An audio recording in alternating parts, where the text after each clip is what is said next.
বাংলাদেশ খেলাফত মজলিস খুলনা মহানগর জেলা শাখা কর্তৃক আজকের এই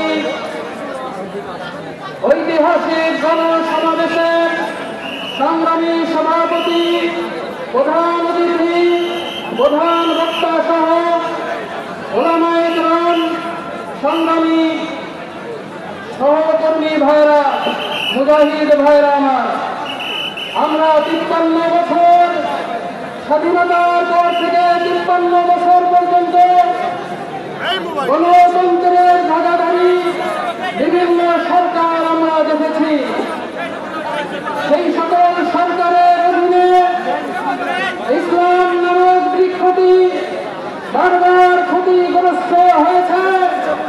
ইসলাম নামের বৃক্ষের গোড়ায় কেউ পানি দিতে আসেনি। শাইখুল হাদিস আল্লামা আজিজুল হক রহমাতুল্লাহি আলাইহি ঘোষণা করে গেছেন, ইসলাম নামক বৃক্ষটি রক্ষায় তার গোড়ায় পানি নয়, নিজেদের বুকের তাজা রক্ত ঢালতে হবে।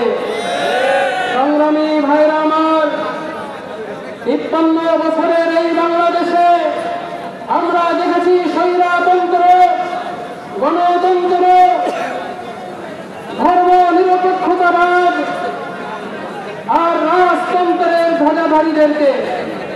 আমরা শপথ করে বলতে চাই, আগামী দিনের বাংলাদেশ খেলাফতের